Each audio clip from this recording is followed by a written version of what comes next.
Warahmatullahi wabarakatuh. Nama saya Rami Irina dengan NIM 0549403997. Pada kesempatan kali ini saya ingin menyampaikan tentang solusi inovatif pelayanan publik yang dalam hal ini menggunakan Smart Public Service berbasis aplikasi digital.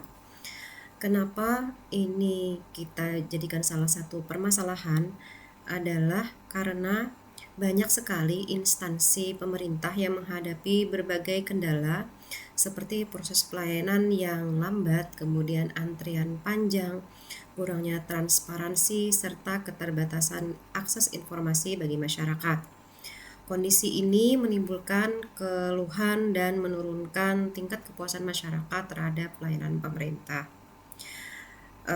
Sebagai contoh, biasanya masyarakat yang datang ke kantor pelayanan untuk memperoleh informasi ataupun mengurus administrasi sederhana yang sebenarnya dapat dilakukan secara daring.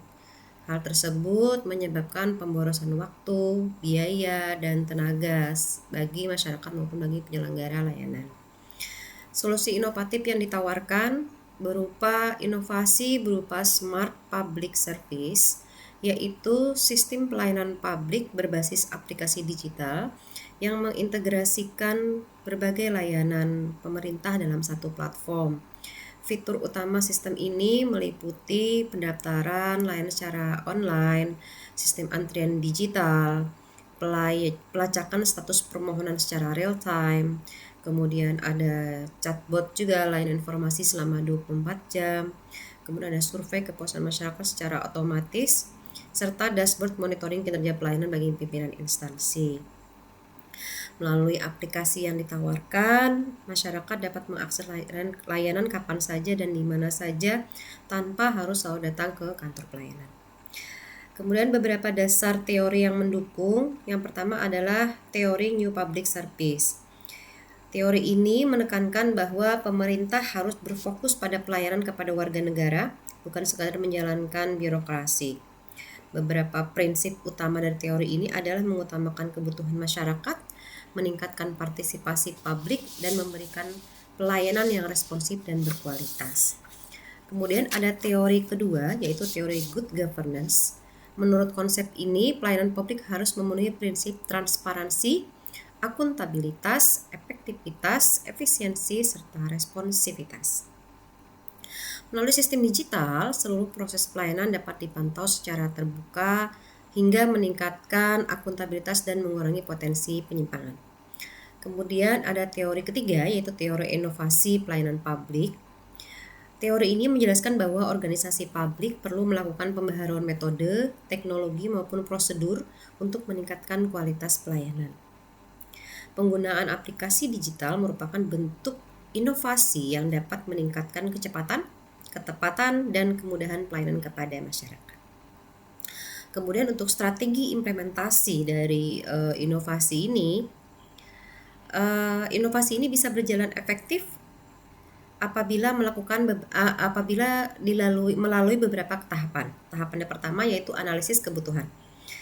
Analisis kebutuhan itu yang pertama adalah mengidentifikasi jenis layanan yang paling sering digunakan masyarakat. Kemudian yang kedua mengumpulkan masukan dari masyarakat dan pegawai. Kemudian tahapan kedua, pengembangan sistem. Pengembangan sistem ini melakukan yaitu pembangunan aplikasi yang mudah digunakan serta mengintegrasikan layanan antar unit kerja.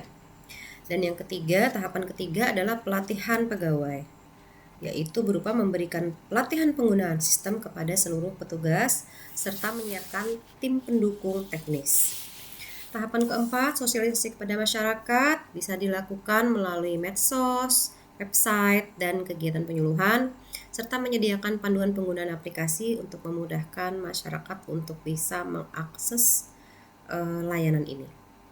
Tahapan kelima, monitoring dan evaluasi dilakukan untuk mengukur tingkat penggunaan aplikasi, kemudian juga untuk menganalisis tingkat kepuasan masyarakat, dan terutamanya adalah untuk melakukan perbaikan berkelanjutan berdasarkan umpan balik dari pengguna layanan. Kemudian beberapa dampak positif yang diharapkan apabila kita melakukan penerapan Smart Public Service bisa memberikan berbagai manfaat, di antara lain kepada masyarakat bisa menghemat waktu dan biaya, kemudian mempermudah akses layanan, meningkatkan kepuasan terhadap layanan pemerintah, serta memperoleh informasi secara cepat dan transparan. Kemudian bagi instansi pemerintah sendiri juga beberapa dampak positifnya adalah meningkatkan efisiensi operasional, mengurangi antrian dan beban administrasi manual, memudahkan pengawasan kinerja pelayanan, serta meningkatkan citra dan kepercayaan publik terhadap pemerintah. Dan bagi tata kelola pemerintahan, berdampak mendukung terwujudnya pemerintah digital atau e-government, meningkatkan transparansi dan akuntabilitas, dan mendorong pelayanan publik yang lebih modern dan berorientasi pada kebutuhan masyarakat. Sehingga inovasi smart public service merupakan solusi yang relevan untuk menjawab berbagai permasalahan pelayanan publik di era digital dengan dukungan teori New Public. Itu yang bisa kami sampaikan. Terima kasih. Wassalamualaikum warahmatullahi wabarakatuh.